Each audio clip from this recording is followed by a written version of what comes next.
पण तिच्या लेकराचं जर कौतुक केलं की आईचं पोट भरत असत. तुम्ही बघा, आता आम्हाला अनुभव आहे. आता आम्हाला पंक्तीला समजा एखाद्या माऊलीच्या घरी आम्ही जेवायला गेलो, आणि जेवायला गेल्यानंतर एकदा असंच झालं प्रसंग. आमच्यासारखा महाराज एखाद्या घरी गेला जेवायला. जेवायला गेल्यानंतर पोळ्या वाढल्या, काकी पोळ्या, आणि त्या माऊलीला तुपाची आठवणच नाही, तूप वाढायची आठवणच नाही. आता तूप मागायचं कसं? तूप मागायचं कसं? त्यावेळेस त्या माऊलीचे एक लेकरू बसलेलं होतं समोर. मग आता ही साधू संतांना सांगायची गरज नाही मला. बघितलं आणि त्या लेकराकडे बघितले त्या महाराजांना आमच्यासारख्या. अहो ताई, काय कोंडच लेकरू आहे तुमचं, किती छान दिसते बघा, फार छान दिसते बघा, बाळकृष्णासारखंच आहे सेम बघा तुमचं लेकरू. माऊली खुश झाली आणि असं म्हणून त्या लेकराचं कौतुक केले बर का. लेकराला सांभाळत जावा, लेकरू फार हुशार आहे बघा, चंचळ, आणि लेकराला जरा तूप ते खाऊ घालत जावा, कारण त्याचं जरा डोकं जास्त काम करतं, बुद्धी जास्त येत असते तूप खाल्ल्यानंतर, असं म्हणले त्या. कोण? तर महाराजांनी जेवायला गेल्या. मग त्या माऊलीला आठवलं, महाराज थांबा थांबा थांबा थांबा, तुम्हाला पोळी वाढली, तूप वाढायचं ध्यानच नाही का? फक्त शब्द तीच आहे, फक्त बोलण्यातला फरक आहे. वाणीचं महत्व आहे. तुमच्या वाणीमध्ये इतकी ताकद आहे, पण ती आपल्याला आजमावता यायला पाहिजे, आणि तेच संतांनी आम्हाला शिकवलं. ह्या जिभेला सांगितलं, घेई घेई माझे वाचे, गोड नाम विठोबाचे. हे वाचे, तू काय कर, या विठोबाचं नाव घे. कारण आमच्या इंद्रियाला सवय लागलेली आहे. हे पंच ज्ञानेंद्रिय आणि पंच कर्मेंद्रिय जे आहेत की नाही, यांना बाहेरची सवय लागली आहे जास्त. तुम्ही बघा, जीभ चांगलं कधीच बोलत नाही, जीभला सांगावं लागतं चांगलं बोल म्हणून, पण कांडण कुटण करण्यासाठी ऑटोमॅटिक असते जीभ, तिला सांगायची गरज नाही. तसंच आहे, डोळे सुद्धा तसेच आहे. ह्या डोळ्यानं काय बघावं हे सुद्धा कळलं पाहिजे महाराज, आणि ते फक्त संतांनाच कळलं. एकदा काय झालं, एक महात्मा आणि त्याच्या पूर्वार्धामध्ये, त्याच्या पूर्व आयुष्यामध्ये तो महात्मा असा होता की फार आगाव, इतका आगाव की गाव त्रासलं त्याला. मग पहिलेचे लोक काय करायचे माहिती आहे का, लईच पोरगा आगावपणा करायला की एकच पर्याय असते त्याला. कोणता पर्याय? लग्न करा म्हणले. आता याचं हे त्याशिवाय सुधरत नाही. आणि योग असा झाला, त्या आगाव मुलाचं लग्न केलं गेलं महाराज. लग्न केल्याच्या नंतर हा मुलगा आगावपणा सोडून दिला, परंतु तो पत्नीच्या एवढा अधीन गेला की पत्नीशिवाय त्याला दुसरं काही दिसायलाच तयार नाही. आपले परमादरणीय वैकुंठवासी हरिभक्तीपरायण नारायण महाराज परगेकर म्हणत होते, जय देव जय माझी बायको, आणि तू सांगल ते मी ऐकू. असं तो माणूस करू लागला, तो महात्मा करू लागला. त्यावेळेस इतका अधीन गेला, पत्नीच्या इतका अधीन गेला. नवीन लग्न झालेलं होतं महाराज, आणि पत्नी माहेरला इती जातीला गेली. इती जातीला गेल्यानंतर शेण म्हणला, आता मला बायकोला भेटायचं आहे, मला पत्नीचा वियोग सहन होत नाही, आणि मी बायकोला भेटण्यासाठी जाणार आहे. पण कसं असते बघा, माणसाचा संकल्प. मला हे सांगायचंय तुम्हाला की यातून दोन शिकायचं. संकल्प तुम्ही चांगला करा वाईट करा, भगवान परमात्मा पुरवत असतो बरं का. चांगलाही करा तुमचं पुरवतो आणि वाईटही करा तोही पुरवतो. परंतु त्या कर्मातून जर चांगल्या कर्मातून जर पुण्य मिळत असेल तर त्याचं फळ बी भोगावंच लागते. आणि त्याच कर्मातून जर पाप घडत असेल तर ते पण भोगावंच लागते. मग तसं ह्याचा हट्ट असा होता की आता पत्नीला भेटायचं. आणि पत्नीला भेटण्याच्या नादामध्ये त्यानं कशाचाच विचार केला नाही महाराज. कारण फक्त त्याच्या डोळ्यासमोर एकच ध्येय होतं, पत्नीला भेटणं. आणि महाराज तो पत्नीला भेटण्यासाठी घराच्या बाहेर पडला. मुसळधार पाऊस चालू आहे. मुसळधार म्हणजे असं काय, असं दमच नाही पावसाला, नुसतं पाणी पाणी पाणी. महाग झाले तर बघा आपल्याला, नुसतं पाणी. कशातही पाणी, सोयाबीनात पाणी, सगळ्या रानाने पाणी, वड्याला पाणी, नदीला पाणी, पाणीच पाणी. तसं अवस्था, नुसतं पाणीच सगळीकडे दिसू लागलं. पण ह्याला त्याचं काहीच भान नाही. ह्याच्या डोक्यात फक्त एकच, आज बायकोला भेटायचं म्हणजे भेटायचं. आणि हा महात्मा निघाला महाराज पत्नीला भेटण्यासाठी. आणि वाटत जसं सास्तुरण गोवाच्या मध्ये नदी आहे तशी एक नदी होती त्याच्या गावात आणि सासरवाडीच्या मध्ये. आणि ती तुडुंब वाहू लागलेली होती भरून. मग तवाचा काळ म्हणजे जुना काळ होता. तेव्हा काही एवढी सुविधा नव्हती, उड्डाण पूल नव्हते ना कसलेच पूल नव्हते. तेव्हा एक तर पोहत जायचं नाहीतर जहाजेत जायचं. आता तसल्या पुरातल्या पारात कोण झांज घालणार आहे. त्याच्यामुळं पूर तर असा इतका भयानक पूर होता की ते असं पाहत नव्हतं. पण ह्याला त्याच म्हणजे ह्याचं लक्षच नाही त्याच्याकडे. ह्याचा फक्त एकच टार्गेट की बायकोला जाऊन भेटायचं. ह्याच्या फक्त डोळ्यात एकच भरलं होतं, का फक्त पत्नी. ठीक आहे म्हणलं आता जायचंच म्हणलं आपण. आणि त्या नदीच्या कडेला गेला महाराज. बघितलं पाणी तुडुंब वाहत होतं. संध्याकाळचं वेळ आणि संध्याकाळच्या वेळेमध्ये त्यानं पाण्यात उडी मारली. पाण्यात उडी मारली. त्याला एक मेलेला मुर्दा पोहत येऊ लागला दिसला. पण ती मुर्दा वाटेल नाही त्याला. त्याला काय वाटलं माहिती का, लाकूडच आहे. आणि त्या मुर्द्यावर हिनं पालतं पडलं जाऊन. आता मेलेला मुर्दा फुगलेला असते ते हलकं झालेलं. आणि त्याच्यावर हिनं पडलं पालतं. आदर त्या मुर्द्याच्या आधारानं पलीकडल्या तीरावर गेले. हा नदीच्या पलीकडे गेलं पलीकड.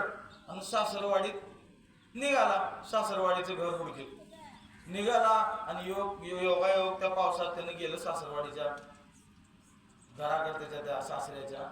गेल्यानंतर आता मला समोरच्या दारानं जावं तर सासरा म्हणे आमच्या काय जावायला कळते का नाही, कुण्या टायमाला यावं काय नाही.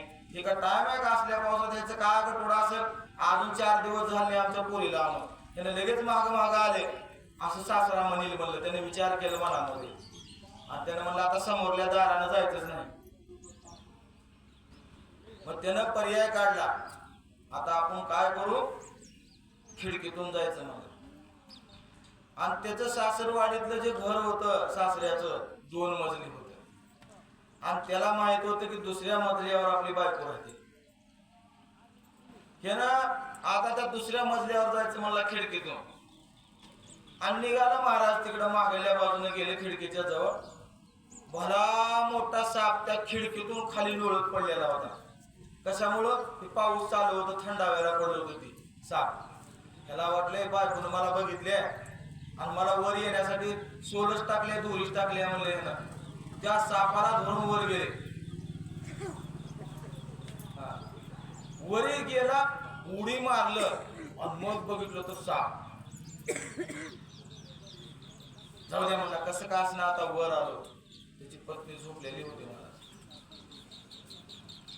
झोपलेल्या पत्नीला जाऊन हलवलं असं करून हलवल्याबरोबर घाबरून उठली तुझी पत्नी. तुम्ही दत्समंदस कोण असं उठली म्हणली, तुम्ही ह्या टायमाला इथं असल्या पावसात. तुला पाहिलं, हो मीच आहे. अहो मला येऊन 4 दिवस झाले, तुम्ही लगेच माग आलो.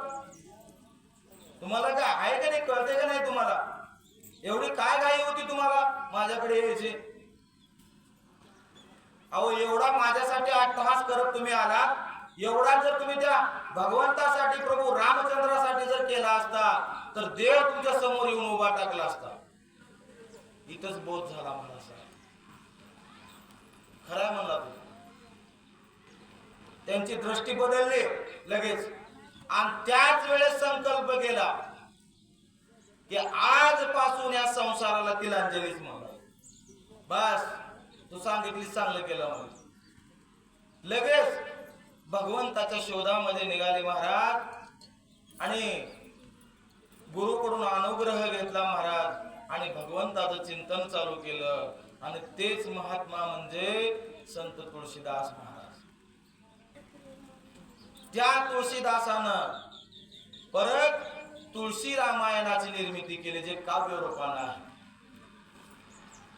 कारण माणसाची दृष्टी बदलते महाराज, पण त्याला वेळ लागतो.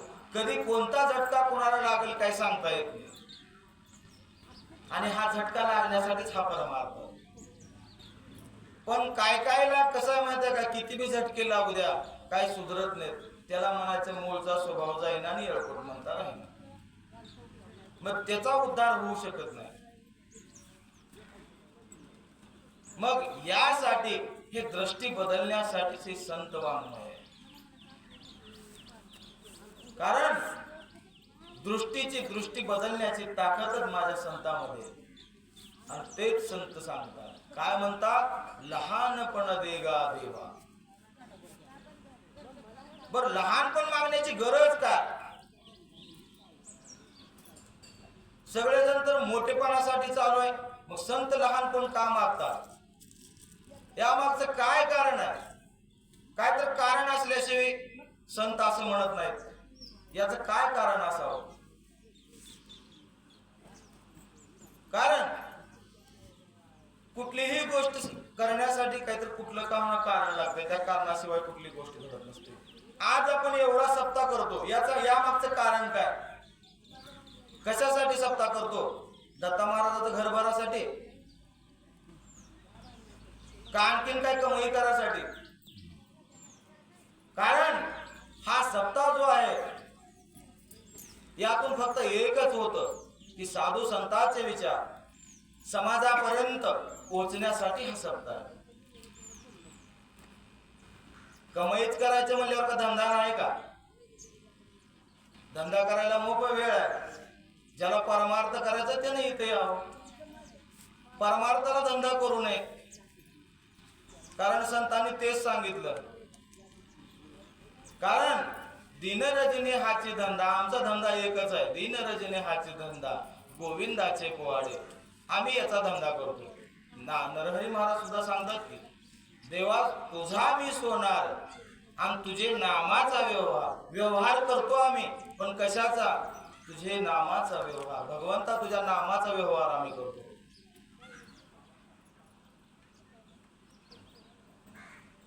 आणि या व्यवहारासाठी हे दुकान मांडलेलं आहे. कशासाठी? भगवंताचं नाम देण्यासाठी. का? फोडिले भांडार, हे भांडार फोडलेलं आहे. धन्याचा हा माल. कुणाचा? त्या धन्याचा. त्या धन्याचा माल, त्याचं भांडार फोडलेलं आहे. आणि मी तो हमाल भारव आहे. आमचं काम कशाचं आहे? हा मालाचं आहे. हा मालाचं हिकडून घ्यायचं आणि इकडे द्यायचं. आमच्या पदरचं काहीच नाही. तसंच आहे सप्त्याचं बी. तुमच्याकडून घ्यायचं आणि तुम्हालाच खाऊ घालायचं. इथं काय आमच्या बापाच्या घरचं खाऊ घालायला गेलो आम्ही? तुमचंच आहे. फक्त या मागचा एकच उद्देश आहे की ते तुमच्याकडून आलं आणि संतांच्या एकदा पदरात गेल्यानंतर ते तुमचं राहत नाही. ते संतांचा प्रसाद होतो. हे ताकद आहे याच्यामध्ये. कारण याचं एक उदाहरण सांगतो. तुम्ही प्रत्येक जण किराणा दुकानात जाता. समजा किराणा दुकानात जर आपण गेलो, आपण नामूच्या दुकानात गेलो किराणा, तुम्ही तर नामूच्या, आणि तिथून म्हणलो नामदेवा आम्हाला नारळ द्या. मग नामदेवाने म्हणले ठीक आहे महाराज घ्या नारळ. मग महाराज जर नारळ घ्यायला गेला, असं शर्ट किंवा उपरणं करते का पुढे द्या नामदेवा नारळ म्हणून? नाही, हातात घेतोय. आणि तीच नारळ एखादा महात्मा देऊ लागला त्यावेळेस उपरणं काढलं जाते, द्या महाराज. कारण तो नारळ नाही नुसता, तो प्रसाद आहे, त्या महात्म्याचा प्रसाद आहे. तो नारळ तेच आहे, फक्त देणारा बदललेला आहे. इकडे दुकानदार आहे आणि इकडे संत आहे. नारळ तेच आहे, पण त्या नारळावर कृपा कुणाची झाली? संताची. संत कृपा झाली आणि इमारत फळाली. कारण संतामध्ये ही ताकद आहे महाराज. गाढवाचे घोडे आम्ही करू दृष्टी पुढे, असं तुकोबार आहे महाराज सांगतात. एवढी ताकद माझ्या संतात आहे. संत सामान्य नाहीत महाराज, आपल्याला दिसतात ते सामान्यासारखं. एकदा माऊली ज्ञानोबा असंच निघालेले होते, भगवंताचं चिंतन चालू होतं त्यांचं. राम कृष्ण हरी, राम कृष्ण हरी, राम कृष्ण हरी असं चिंतन चालू असताना निवृत्तीनाथ, ज्ञानोबाराय, सोपान महाराज, मुक्ताई ही सगळी चारी भावंड मिळून चाललेली होती महाराज. आणि जात असताना असं ज्ञानोबाराय पलीकडल्या रस्त्याने आणि इथून एक प्रेत चाललं महाराज. राम नाम सत्य है, राम नाम सत्य है हे मड चालवते. आणि त्या मड्याच्या मागे एक बाई हिरवी साडी नेसली आहे, केस मोकळे सोडले, असं मळवट भरलेला आहे आणि त्या मड्याच्या मागे निघालेले. आणि त्या बाईनं ज्ञानोबारायचं चिंतन ऐकलं. राम कृष्ण हरी, राम कृष्ण हरी, राम कृष्ण हरी हे चिंतन ऐकलं त्या बाईनं. आणि त्या माऊलीने विचार केला, कोण तर महात्मा आहे आणि हा महात्मा भगवंताचं चिंतन करतोय. चला म्हणले आपल्याला तर जायचंच आहे. जाता जाता दर्शन तर घेऊ. संतात काय ताकद आहे सांगतो मी तुम्हाला. असं तर आपण निघालेलोच आहे. ती बाई कुठे चालली होती माहितीये का? तिचा पती मेलेला होता, पती नवरा मेलेला होता त्या बाईचा. आणि पहिल्याच्या काळामध्ये असं होतं की एखाद्या जर माऊलीचा नवरा मेला तर ती माऊली सती जात होती. सती या शब्दाचा अर्थ आहे की नवरा मेल्यानंतर चिता पेटवली की त्या चितेमध्ये जिवंत बाईने उडी घ्यायचं, त्याला सती जाणं म्हणतात. आणि ती सती जाण्यासाठी ती बाई त्या प्रेताच्या पाठीमागे निघालेली होती. आणि तिच्या सहज विचार आला, आता कवा बी मरायचंच आहे, आपण मरायला चाललोय. जाता जाता संत महात्म्याचं दर्शन घ्यावं. किती ताकद आहे बघा संतांच्या सानिध्यात जाण्यामध्ये. कसं संत आपलं कल्याण करतात हे मला सांगायचं. आणि ते मरायला निघालेली बाई माऊली ज्ञानोबारायच्या दर्शनासाठी गेली महाराज. आणि त्या बाईनं साष्टांग लोटांग घातलं माझ्या ज्ञानोबारायला. ज्ञानोबारायने पाहिलं, हिरवी साडी नेसलेली आहे, कपाळाला मळवट आहे भरलेला आणि गळ्यामध्ये मंगळसूत्र आहे. माझ्या ज्ञानोबाराच्या मुखातून आशीर्वाद गेला, अखंड सौभाग्यवती भव. बाई उठली, महाराज माफी असावी, मज पामरा हे काय थोरपणे, पायाची वाहन पायी बरी. महाराज माझ्या बोलण्यानं तुम्हाला राग आला तर मला थोडस माफ करा, पण मला एक विचारायचं आहे महाराज तुम्हाला. बोला, काय विचारायचंय तुम्हाला? त्यावेळेस त्या माऊलीने सांगितलं, महाराज तुम्ही जो आता आशीर्वाद दिला हा या जन्मीचा आहे का पुढच्या जन्मीचा आहे? त्यावेळेस माझ्या ज्ञानोबारायांनी सांगितलं, माय हे मी पुढच्या जन्मीचं बोललेलो नाही तुला, आताच बोललोय. त्यावेळेस त्या माऊलीने सांगितलं, महाराज मला तुम्ही अखंड सौभाग्यवती भव आशीर्वाद दिलात मान्य आहे, पण माझ्या नवऱ्याची प्रेत यात्रा चालली आहे पलीकडून. तेवढं बघा, माणसं घेऊन जात आहे. त्या 4 माणसाच्या खांद्यावर माझा नवरा आहे, तो मेलेला आहे आणि त्याला जाळण्यासाठी निघाले तर मी सती जाण्यासाठी चालली हो महाराज. आणि तुम्ही तर मला अखंड सौभाग्यवती भव हा आशीर्वाद दिला. त्यावेळेस माझ्या माऊली ज्ञानोबारायांनी सांगितलं, थांबवा ती प्रेत यात्रा. काय ताकद आहे माझ्या संतात. थांबवा जागेवर प्रेतयात्रा. थांबवली गेली महाराज. कारण माझ्या ज्ञानोबाराचा अधिकार सामान्य नाही. करील ते काय नोहे महाराज. कैवल्याचा पुतळा प्रगटला भूतळा. कारण हा कैवल्य मूर्तिमंत कैवल्य म्हणजे माझे ज्ञानोबा आहे महाराज. रेड्याच्या मुखातून ज्याने वेद बोलला ते माझे ज्ञानोबा आहे महाराज. त्या ज्ञानोबाराने सांगितलं की प्रेत यात्रा जागेवर थांबवा म्हणल्याबरोबर प्रेत यात्रा थांबली महाराज. ज्ञानोबा महाराज जवळ गेले आणि त्या खांदेकराला सांगितलं टेकवा खाली. मुर्दा टेकवला गेला खाली. ज्ञानोबा महाराज जवळ गेले आणि त्यांना विचारलं काय यांचं नाव. सच्चिदानंद बाबा. ठीक आहे.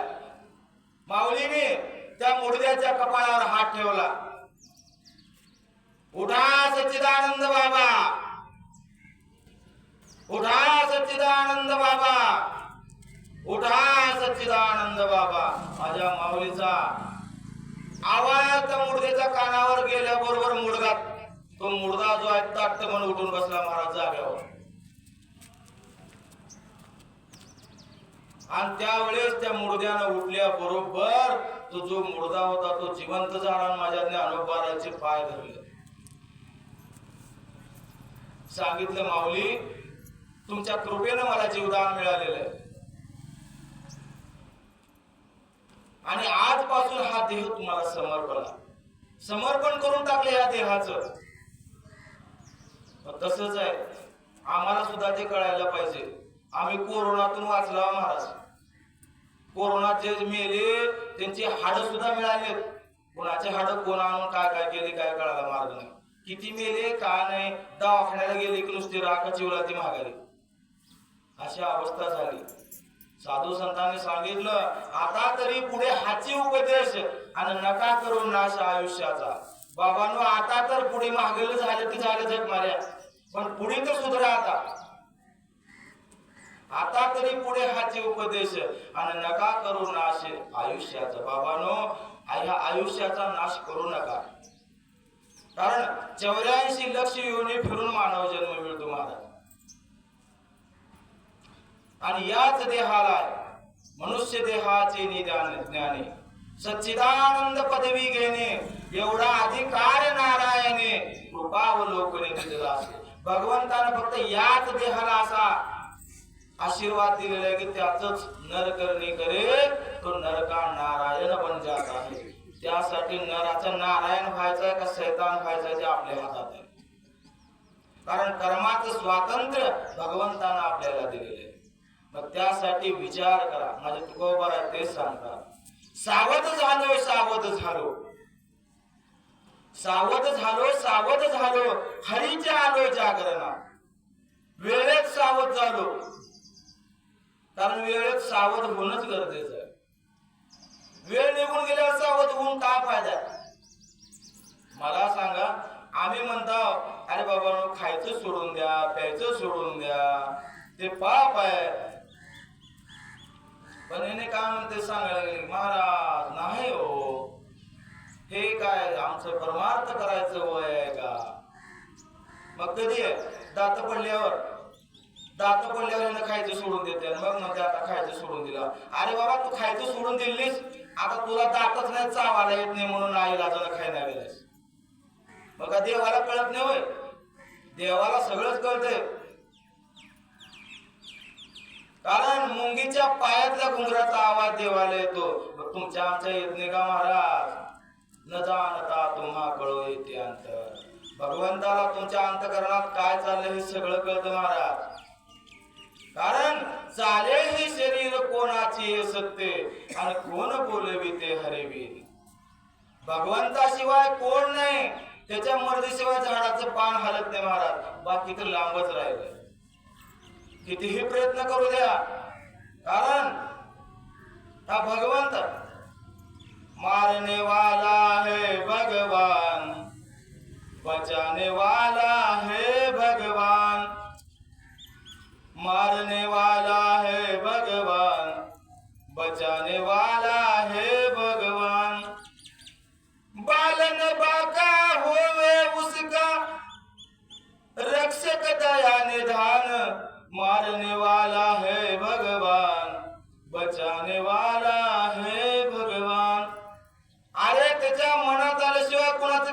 येत नाही.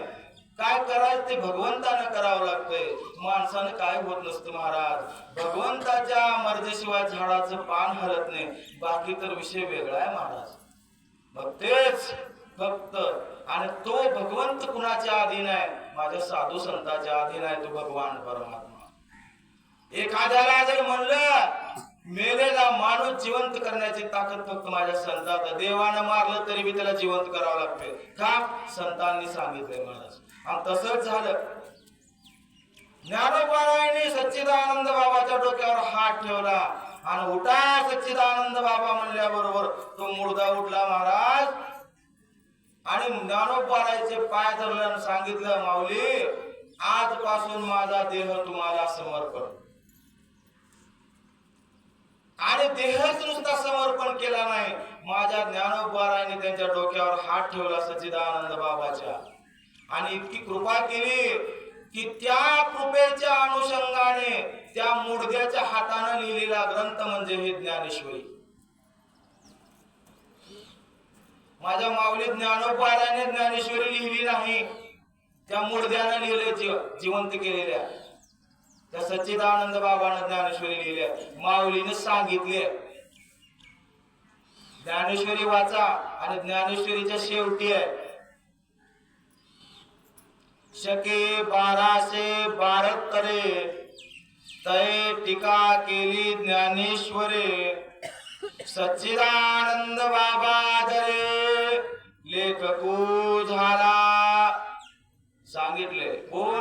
माझ्या माऊली ज्ञानोबारायाने टीका केली म्हणजे सांगितले आणि त्या मुडद्यानं ती ज्ञानेश्वरी लिहिली उठून. ही माझ्या संतात ताकद आहे. आणि ते संत त्या काळातले जे होते ज्ञानोबाराय, तुकोबाराय, त्यांच्या समकालीन संत म्हणजे संत नरहरी महाराज. आणि ते संत आपल्या गावामध्ये आहेत. हे आपल्या गावचं परम भाग्य आहे. कारण देवाची भेट होणं सोपं आहे महाराज, पण संतांची भेट होणं सोपं नाही. एकदा काय झालं, निळोबाराय महाराज, निळोबाराय महाराज माझ्या तुकोबारायचे शिष्य. आणि योग असा झाला, तुकोबाराय महाराजांचं वैकुंठ गमन झालं आणि निळोबारायला विरह सहन होईना गेला गुरुचा. तुम्ही मला सोडून का गेला? तुकोबाराय चिंतन चालू केलं. तुकाराम तुकाराम तुकाराम तुकाराम तुकाराम तुकाराम तुकाराम तुकाराम असं चिंतन चालू झालं. भगवान परमात्म्याला कोड पडलं. आता ही तर बाबा तुकोबारायच्या नावाचा टाहो फोडत आहे. काय करावं?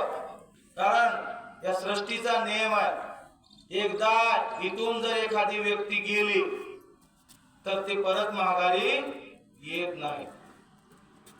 देवाने विचार केला आणि देव निळोबारायच्या समोर येऊन उभारले. बोला निळोबाराय, काय चिंतन चालू आहे? कशासाठी तुकोबारायचं भजन? बघितले निळोबारायने, देवा तुला कोण बोलवले इथे? का आलास तू? तुला का मी बोलवलं का तुझं नाव घेतलं? मला तुझी गरज नाही, मला तुकोबाराय पाहिजे. देवाला माघारी धाडलं त्या निळोबारायने आणि त्यांच्यासाठी परत देवाला जाऊन तुकोबारायला पाठवावं लागलं ते निळोबाराय. कारण संतांच्या मनात आल्यानंतर काही होत महाराज. आणि ते संत म्हणजेच त्याच त्याच त्याच योग्यतेचे संत म्हणजे माझे नरहरी महाराज. आणि ते नरहरी महाराज आपल्या नांदुरगा नगरीमध्ये आहेत. या आमच्या हिंद दिनाचा उद्धार करण्यासाठीच ते आपल्या नांदुरगा नगरीमध्ये अवतीर्ण झालेले आहेत. आम्ही रोज हरिपाठामध्ये म्हणतो, बहु अवघड आहे संत भेटी, बरी जगजेती करुणा केली. माय बापो, देव मिळणं सोपं आहे पण संत मिळणं सोपं नाही. कारण देवच जीवाला कळला हे संतांचे उपकार आहे. काय सांगू आता संतांचे उपकार? मज निरंतर जागविते, काय द्यावे त्याचे व्हावे उतराये, आणि ठेवी तो हा पायी जीव थोडा. माय बापू, साधू संतांनी देवाची ओळख करून दिली. रोगी आणि वैद्य आणिला उजेडा, नाहीतरी द्वारा पुसते कोण. रोगीच नाही तर डॉक्टरला काय किंमत आहे महाराज. कारण रोगी आहेत म्हणून डॉक्टर आहे. रोगी नसल्यावर डॉक्टरला काय करायचं. तसं आहे माझे संत आहेत म्हणून देव आहे. संत जर नाही तर देवाचं अस्तित्वच तुम्हाला आम्हाला कळलं नसतं. देव कोण दाखवला आम्हाला. तुकोबाला सांगत बघा, आला नावा रूपा आणि तुका म्हणे झाला सोपा. कारण भगवान परमात्मा कसा आहे महाराज. कबीर महाराज सांगतात, रंग नाही रूप नाही, रंग नाही रूप नाही, नाही वर्ण छाया आणि निराकार निर्गुण एक तुची रघुराया. मै गुलाम मै गुलाम मै गुलाम तेरा. कबीर महाराज सांगतात हा भगवान परमात्मा कसा आहे. निर्गुण निराकार आहे. हा निर्गुण निराकार परमात्मा आम्हाला कळला नसता. आमच्या साधू संतांचे उपकार आहे. साधू संतांनी सांगितलं, भगवंता आम्हाला तुझं निर्गुण रूप नको, आम्हाला तुझं सगुण रूप पाहिजे. आम्हाला तू कसा पाहिजे.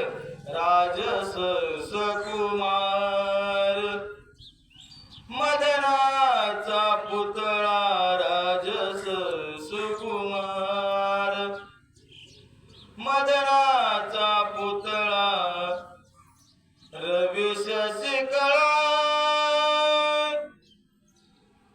लोपली लोपली कस्तुरी मळवट चंदनाचे ओटे, राजस सुकुमार.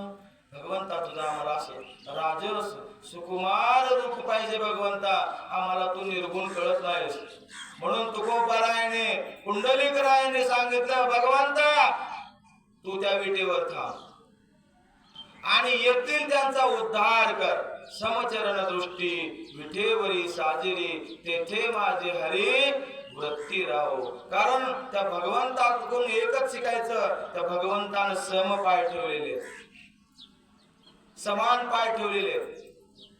बघा तुम्ही प्रत्येक अवतारामध्ये भगवंताकडे पहा. तुम्ही रामाच्या अवतारामध्ये कसं आहे, एक पाय पुढे एक पाय मागे आहे असं.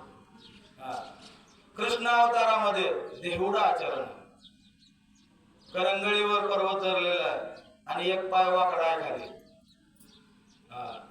परंतु माझ्या पांडुरंगाच्या अवतारामध्ये तसं नाही. समचरण दृष्टी, समचरण ही आणि दृष्टी ही सम. देवाला सांगितलं संतांनी, कसंही येऊ दे, सर्वसामान्य जीव त्याच्यावर तू कृपाच केली पाहिजे.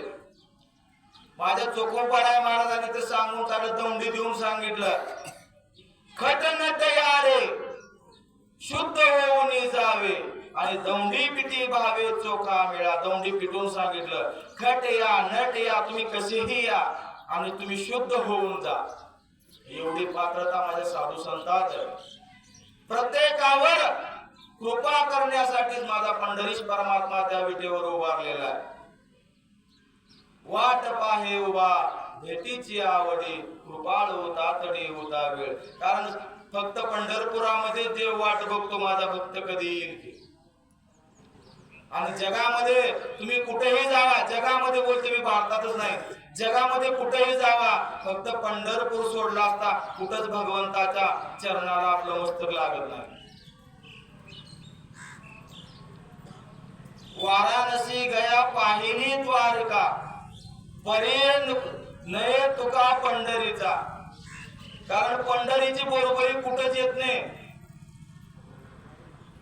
कारण पंढरी क्षेत्रच असं आहे. उदंड पाहिले, उदंड ऐकिले, उदंड वर्णिले क्षेत्र महिमे. ऐशी चंद्रभागा, ऐसे भीमातीर, ऐसा विटेवरी देव कोटे. कुठेच नाही असा विटेवर देव आणि अशी चंद्रभागा कुठच नाही. पंढरपूरचा नुसतं एक एक खडा सुद्धा भगवंताला जाणतो महाराज. पंढरी प्रकरणामध्ये आहे, ऐका पंढरीचे महिमान, राहुळ तितुके प्रमाण, तेथील तृण आणि पाषाण तेही देव जाणावे. इतकंच नाही, नुसतं जर तुम्ही चंद्रभागेला डोळ्यानं तर काय होतंय? पंढरी महात्म्यामध्ये त्याचं वर्णन आहे महाराज. सकल ही तीर्थे घडती एक वेळा, चंद्रभागा डोळा देखलिया. नुसतं जर या चंद्रभागेला आपल्या डोळ्याने नुसतं बघितलं की नाही, सगळे तीर्थ केल्याचं पुण्य आपल्याला प्राप्त होतं. एवढं माझ्या साधू संतांनी सोपं करून ठेवलंय. फक्त त्या पंढरीमध्ये जा आणि तुम्ही त्या चंद्रभागेला एकदा डोळ्यानं पहा, तुम्हाला सगळं तीर्थ केल्याचं पुण्य. तुम्हाला मोक्ष पाहिजे ना, तुम्ही पंढरीमध्ये जा. नुसतं तुम्हाला तिथं बघितल्या मोक्ष आहे. तुका म्हणे मोक्ष देखिल्या कळस, तात्काळ हा नाश. कारण फक्त नुसतं जर तुम्ही पंढरीच्या कळसाचं दर्शन घेतलं की नाही देवळाच्या, मला मोक्ष आहे महाराज. त्याला प्रमाण आहे. वाराणसी चालता एक मास, गोदावरीचा एक दिवस, आणि पंढरी पाऊल परियेचा ऐसा ठसा नामाचा. काशीला एक महिना चाललेलं पुण्य, गोदावरीला एक दिवस चाललेलं पुण्य, आणि पंढरपूरला नुसतं असं रामकृष्ण हरी म्हणून असं पाऊल टाकलं की तेवढं पुण्य बरोबर आहे महाराज. मग सोपं कोणतं सोपं आहे? काशीला जायचं का पंढरपूरला जायचं? कारण काशीत बी तोच आहे, इथं बी तोच आहे. नामदेव रामा एकनाथ महाराज सांगतात बघा, त्रिशूळावरी काशीपुरी, चक्रावरी पंढरी, दोन्ही सारिके विश्वनाथ विठ्ठल सखे. एक विभूतीचा गोळा, एक चंदनाचा टिळा, दोन्ही सारिके विश्वनाथ विठ्ठल सखे. नरहरी महाराज सांगतात, शिव आणि विष्णू एकची प्रतिमा, ऐसा ज्यांचा प्रेमा सदोदित, धन्य ते संसारी नर आणि नारी, वाचे हर हरी उच्चारी. सोनार नर हरी न देखे द्वैत, अवघा मूर्तिमंत एक रूप. हा एकच आहे. मग एवढं सगळं असताना मग कशाला झोले खायचं? रोग जर तूप साखरनं जाते तर मग कडुलिंब कशाला प्यायचं? तूप साखरवरच भागवायचं की. एवढं सोपा मला साधू संतांनी सांगितलं. आणि तेच संत सांगतात, लहानपण देगा देवा, मुंगी साखरेचा रवा. देवा मला लहानपण दे देवा. का? कारण लहानपण का घ्यावं? मला सांगा, एखादा माणूस लहान असल्यावर त्याच्यावर लहान होण्याची भीतीच नाही, ते ऑलरेडी लहान आहे. पण एखादा मोठा माणूस झाला, त्याला लहान होण्याची भीती आहे. कारण कधी लहान होता की, कारण बघा तुम्ही, पहिलं जर एखादा माणूस श्रीमंत असला, त्याला गरिबी आली की लय वाईट महाराज. अवहेलना होत असते माणसाची. आपण ज्याची पहिलं गरिबी आणि श्रीमंती आले तर ती चांगलं, पण त्याच्यासाठी तो कोपारा महाराज काय म्हणतात, पहिले लहान होती महाराज. मोठं व्हायचं बी टेन्शन नाही, लहान व्हायचं बी टेन्शन नाही, कारण पहिलेच लहान.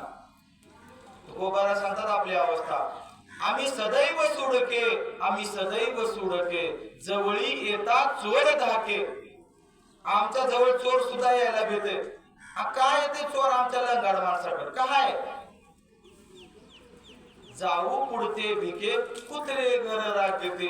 आमच्याकडे कायच नाही, नुसते कुत्रे बसले तिथं आणि ते राखतेच आमचं घर. आम्हाला टेन्शनच नाही, कारण आमच्या घरातच काय नाही. एकदा देव आले तुकोबाराय सांगतात, आज पाहुणे ऋषिकेशी आज आले घराशी, काय करू उपचार. कोप मोडकी जर मोडक्या त्या बाजा, वरी वाकळाच्या शेजा, काय करू उपचार. कोप मोडकी जर देव बसायला आले तर तुकोबाराच्या घरामध्ये काय टाकायला काहीच नाही. बाज आहे ते मोडके. दरदरीत पाण्या माझी रांधी येल्या कन्या, काय करू उपचार. गोप मोडकी जर. देवा तू माझ्याकडे आलास, पण तुला द्यायला काहीच नाही, फक्त कन्या येतो. ती बी कन्या थोड्या पाणी जास्त. ती जर कन्या वाढले की पात्र सोडून खाली उडी मार लागते. अशी अवस्था आहे. पण ते संत खरे झाले महाराज. कारण तुकोबाराय सांगतात, संताला बाकीचं काही गरज नाही. संतांच्या मार्गावर चालायचं तर सर्वस्व अर्पण करून चालावं लागते. करीशी ते देवा करी माझे सुखी, तुला काय करायचं ते कर, मार नाही तर ताक तुझ्याच हातात. आम्हाला काय काय म्हणणार ते म्हणून काय देव देव करायला गेले ना, दुसरं काय होणार, कारण करा तर ते नच करणार आहे. आपल्या हातात काय थोडं, आमच्या म्हणण्यानं न म्हणण्यानं काय होत नाही, सगळं करणार तो आहे. त्याची कारण त्याच्या इच्छेशिवाय काहीच होत नाही. आणि त्याची इच्छा ही संतावर डिपेंड आहे महाराज. संतांचं जर कृपा झाली तर देवाला सुद्धा भाग पाडतो महाराज, कारण संतात तेवढी ताकद आहे. ते संत म्हणतात देवा लहानपण दे मला, कारण मोठेपणा आला की माणसाकडे अभिमान येतो. नवल अहंकाराची गोटी विशेष, हे विशेष आहे. विशेष न लगे अज्ञानाचे पाठी, जे अज्ञानी बारीक आहे त्याच्याकडे अहंकार जात नाही महाराज, ते कुणाकुडी वागते. आणि जरा मोठेपणा आला, चार अभंग पाठ झाले, थोडा पैसा आला की माणसाला माझ्यासारखं कोण आहे, मी तुझ्या पुढे जाऊ, माझ्या पुढचा आहे त्यानं जेव्हा लागलं माझ्याकडे नाक रागलं, मी कशाला जाऊ, हे अहंकार आहे महाराज. कारण काय माहितीये का, आणि काही माणसाला तर असा आहे महाराज, सध्याचा काळ फार विचित्र निघालाय. पुढे एक बोलतेत मागे एक बोलतेत, पुढे एक बोलणार मागे एक बोलणार, आणि यासाठी काय होतं, तुमच्या वाचेचं जे तप आहे ते खंडित होतं महाराज. कारण कुणाला कुणाचं काही पडलेलं नसते, आपुली आपण करा सोडवण, संसार बंधन तोडावे गे. बाबा आपली आपली सोडवण आपण करा, कुणाचा काही विचार करायची गरज नाही. केले कर्म झाले त्याची भोग आले, उपजले मेले ऐसे किती, असे किती तर आले आणि किती तर गेले. त्याचं काय कर्माचं स्वातंत्र्य तुम्हाला भगवंताना दिले, कर्म करतानाच विचार करा. पुन्हा विचार करून काय उपयोग नाही. अहो आमचं असंच का झालं म्हणजे तुझ्या कर्मानं झालं. कर्म तुझं नीट असेल तर चांगलंच होते. कर्मे राम वनवासा गेला, कर्मे राजा दशरथ पुत्र शोके मेला, आणि कर्मे वियोग घडला सीता देवी. कर्म कुणाला चुकलं नाही, देवाच्या बापाला चुकलं नाही, दशरथाला, देवाच्या बायकोला चुकलं नाही, सीतामाईला चुकलं नाही महाराज. मग तुमची आमची काय घेत आहे. एकदा काय झालं, सीतामाई वनविहार करण्यासाठी गेले, आणि वनविहार करण्यासाठी गेल्यानंतर त्यांच्या सोबत 4-5 सख्या त्यांच्या मैत्रिणी होत्या, आणि एक पोपट आणि एक मैना एका झाडावर बसलेले होते, बोलके पोपट मैना.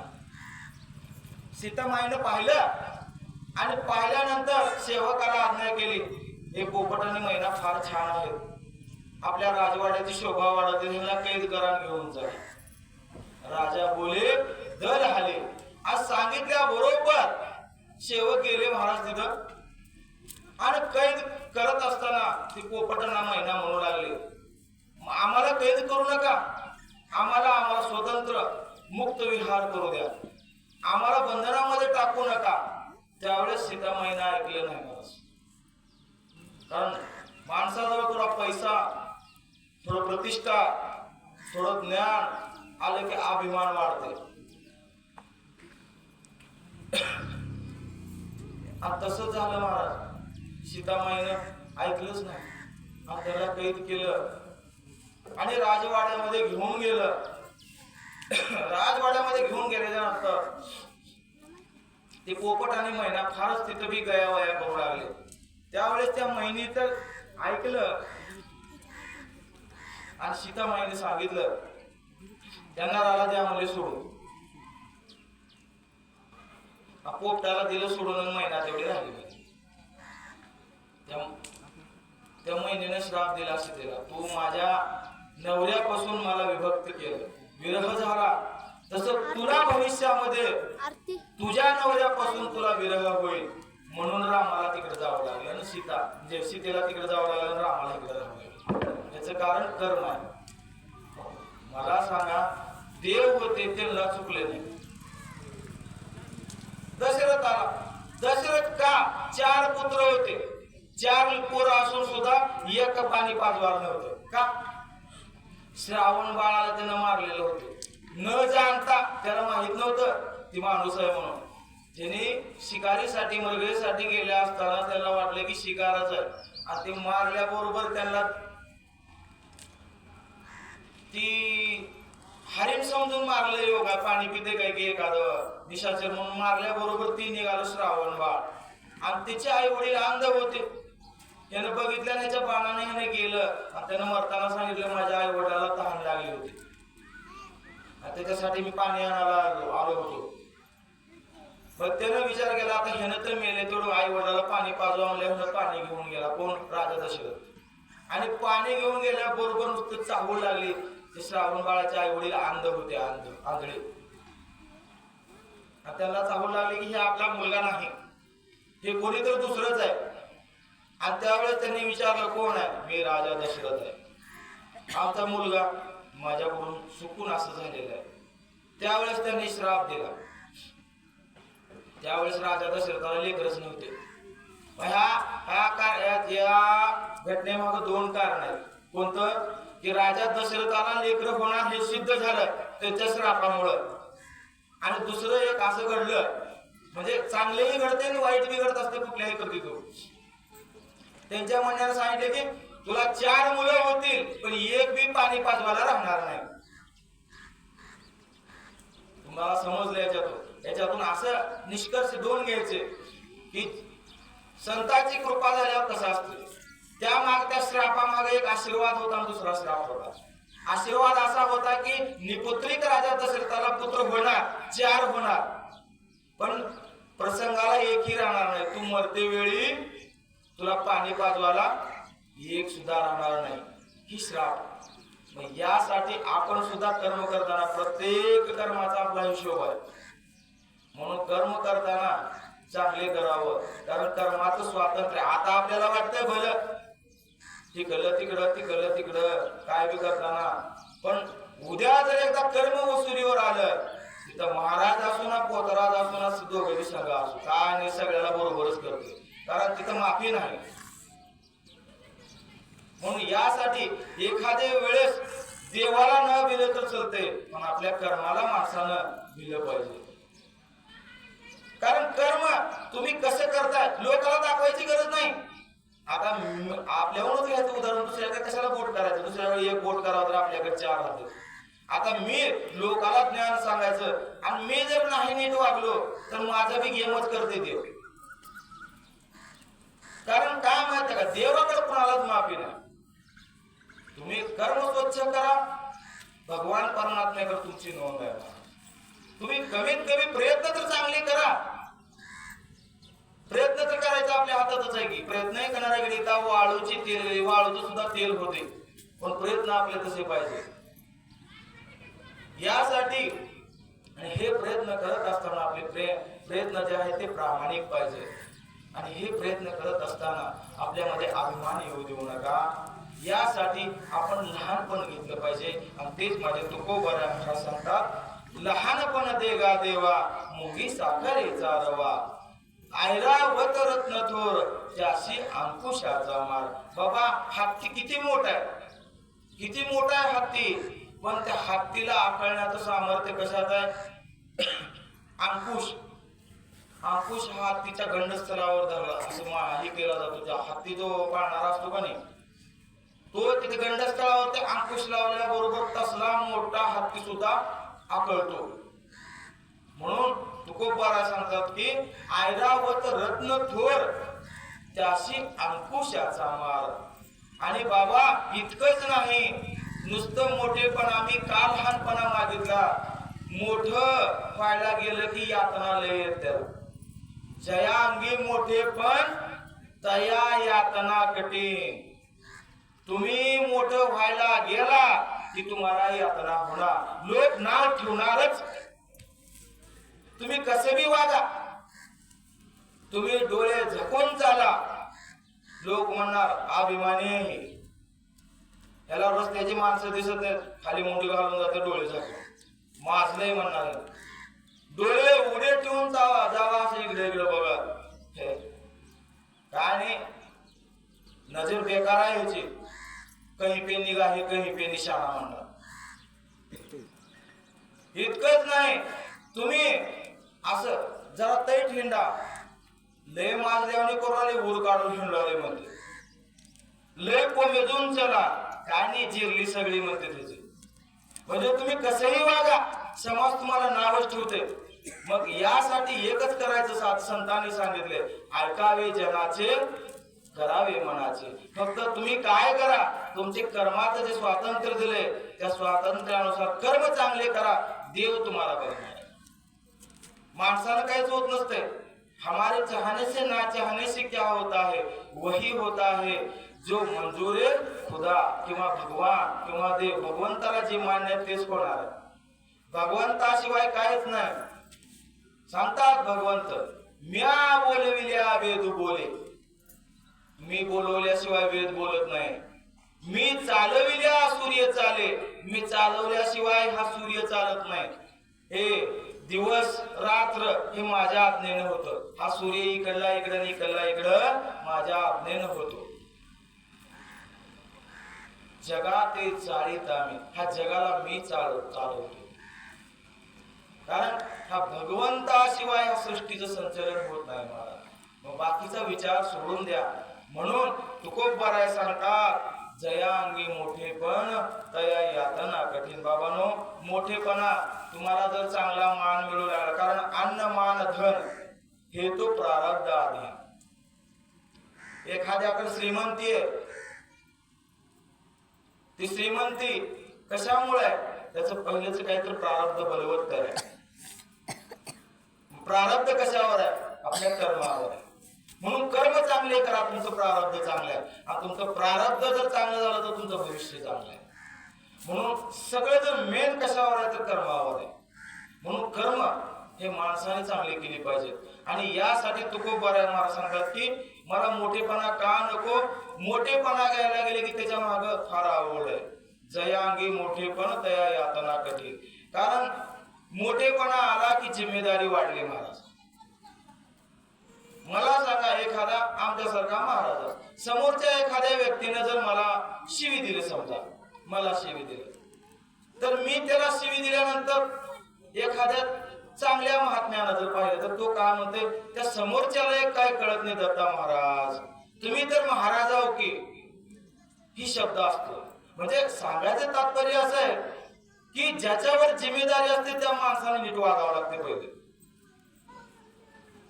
मग यासाठी आपण जीवन जगत असताना लहान राहिल्यानंतर काही हरकत नाही. कारण लहानाकडे थोडं बघण्याचा दृष्टिकोन लोकांचा वेगळा असतो आणि मोठेपणा आल्यानंतर त्याचा प्रत्येक गोष्टीचा बघण्याचा दृष्टिकोन वेगळा असतो.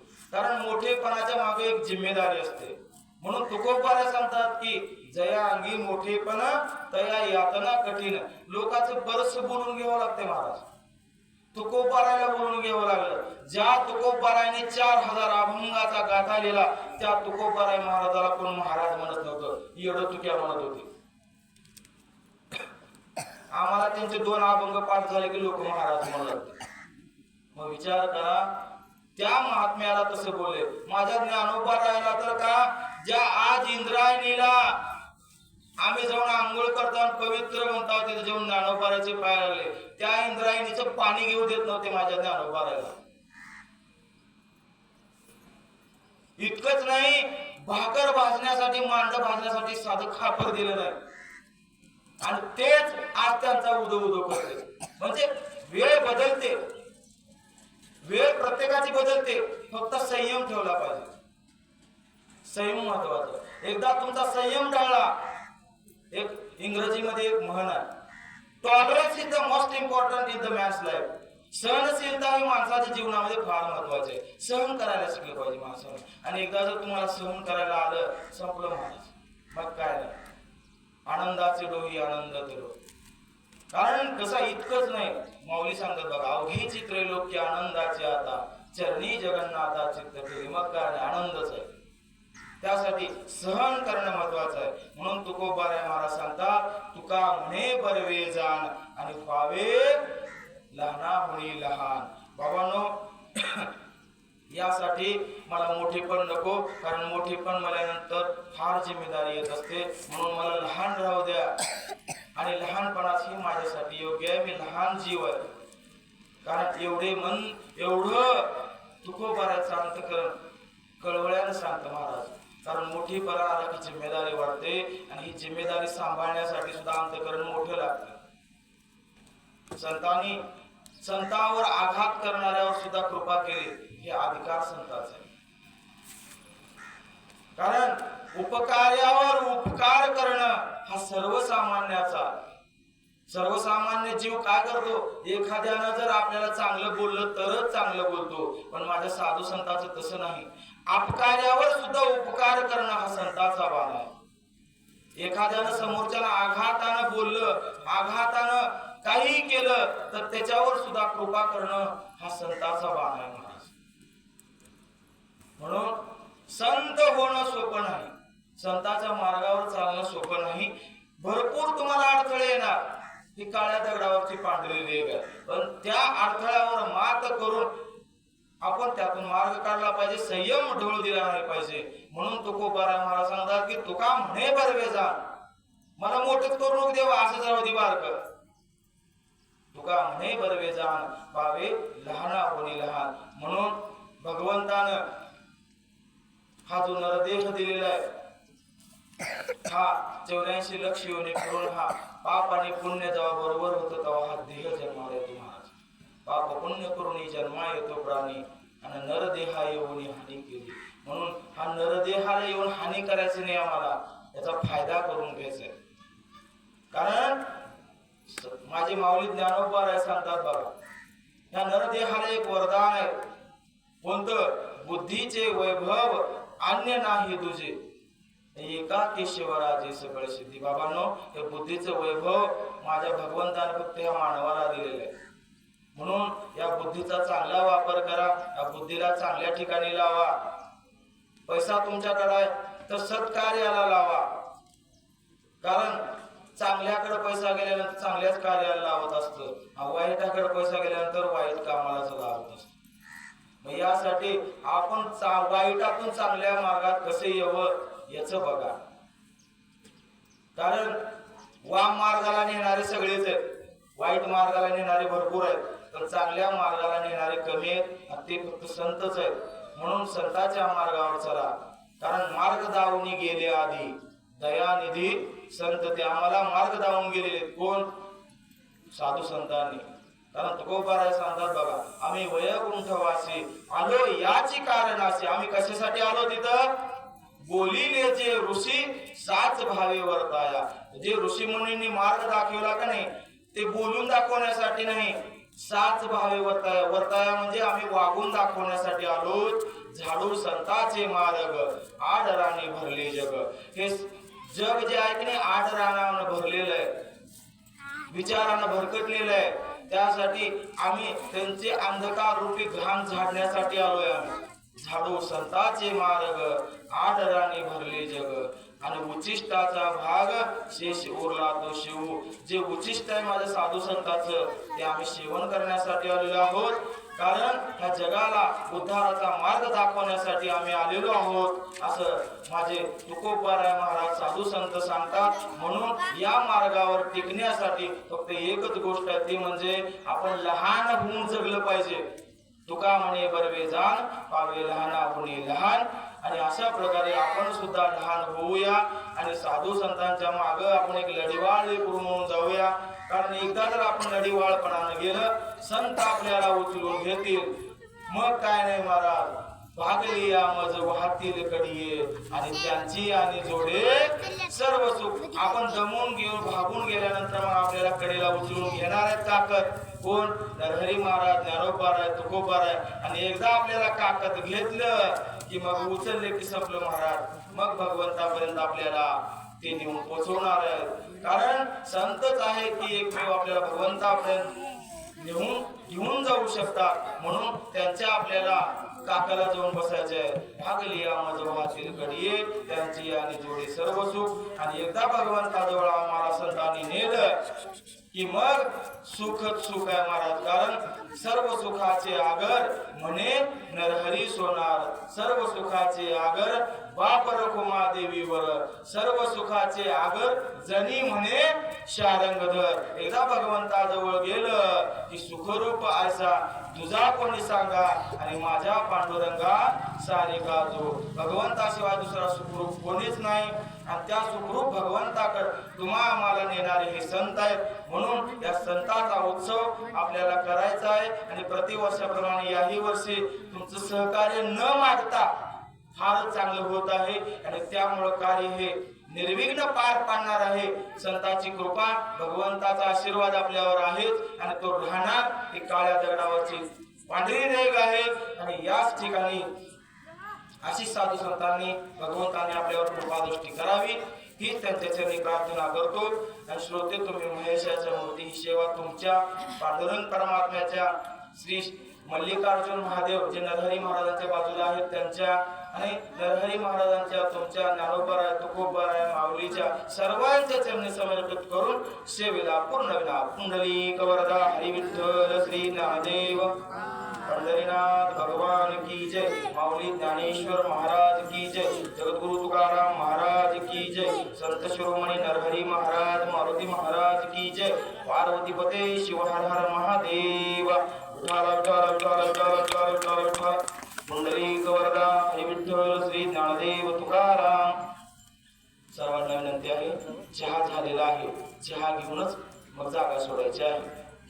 यानंतर चहा पाणी झाल्याच्या नंतर लागलीच हरिपाठाला सुरुवात होणार आहे. तरी गावातील भजनिक मंडळ, टाळकरी, माळकरी, विनेकरी, मृदांगाचार्य, हार्मोनियम वादक, सर्व गुरुजन वर्ग, महाराज मंडळी सर्वांना विनंती